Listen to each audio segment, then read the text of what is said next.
All right, yo, what's up? Take two because my camera decided to have a panic attack. I'm not starting over. I'm not doing a third take. Fuck that. Hello and welcome to chapter 207. That's the second time I've made that mistake. 722 Capil Aria War Cry. Let's start this chapter where it begins with the death of Prison Man, and this is doesn't take up a heck of a lot of time, but I did like it. Prison Man isn't a character that got a hell of a lot of screen time or even development. Arguably, he got none, but he got a really good fight. He went out on a good fight, in my opinion. His death, before his death, he does give Geronimo the Capel Aria piece, and before he dies, well, yeah, that's all he does, actually. What was I going to say? After his death, Geronimo, we get into the bulk of this chapter, which is Geronimo really doubting himself and if he's worthy to be a Trojan alongside Terry Man, because he talks about how much of a loser he is, which isn't, again, it's not entirely unfounded. I did bring this up in the last chapter. It's not entirely unfounded because any other character in the main cast, even the characters who have been rotated out, did get wins. Wolfman is a good example of this. He had a career-ending injury and still got two wins. Two wins after his career-ending injury. Although if Sting is anything to go by, career-ending injuries just ain't shit anymore. Uh, that man's gonna kill himself, I swear to God. After this, Cherry really starts berating him. He picks him up by the chin in a very suggestive way because Yude remembered that Kinnikuman does have Fujoshi readers, and he starts berating him. He's like, "No, you're not." Well, he's not doesn't berate him, but he really gives it to him. He says, "No, you're not worthless. If you were worthless, I never would have brought you to see the chosen God who made you a chosen." And then we flash back to the chosen God who made Geronimo a chosen, and he tells him, "This is a new pattern life for you. You're gonna have times where you're gonna regret it, times where you want to go back, but you can't go back. So just keep going the path you're going, and I'm sure you'll become the man you want to become," which I think is a lovely lesson. We all have times in our lives where we're like, we have to change something big about ourselves or something about the way we live, and we can't. You do want to go back, but you can't. And if you keep going down the path you're going, I'm sure you'll eventually become the man or the person who you're meant to be. After this, Geronimo is really hyped up. He starts shining the shininess of the power of friendship. Fun fact, I was shiny hunting a few minutes ago. I got a shiny Charmander. I'm looking for a shiny Sakataka right now.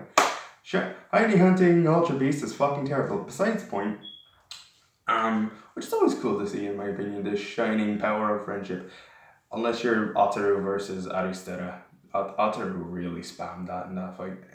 It's still cool in my opinion, but that was really the main bulk of the chapter. After that, we get into the end. We go over to the USS. Actually, sorry. After that, Terry and Geronimo start staring down the last two gods after Bicorn, and yeah, so Return of the New Machine Guns. I'm excited to see that. We haven't seen them since the Tag Mountain arc, which was in the 80s. It's 2020 right now, so that's crazy. Funny enough, the 80s was the last time Geronimo had a win. It was against fucking Sunshine, remember that? Crazy. So maybe, hopefully, the return of the machine guns is a return of Geronimo's dignity, a return of his credibility. Okay, let's not lie. He doesn't have any credibility. Not after the fork. His dog made him Ringo Starr. That's a real thing, by the way. For the end of the chapter, we move over to the USSR, what is currently Lithuania in our world, but Kinnikuman is set in the 80s, so it's currently USSR. We see Ataru and Brocken watch Satan Cross fighting the next god, and Brocken brings up that this has been going on for a while, but nothing's really happened. The new god has just been throwing Satan Cross around like a sandbag for a while now. But it appears as if the fight is about to really start get going now because Satan Cross actually does something and rips off the new god's cloak. And then underneath we see his design, which is personally my favourite design of the Chosen God so far. Rampage Man wasn't a bad design, but I prefer this much more, and I can't look at Bicorn without thinking about Scarface. So yeah, to be fair, I do like Scarface, but still, fucking hell you do. I know it's just to be expected, some characters will look the same, but you know. Uh, we don't get a name for this guy, but we do see his design. He's covered in like tiki masks from head to toe. He gets one on his face, one on his side here, two on his legs, and I'm pretty sure he has one on his arms.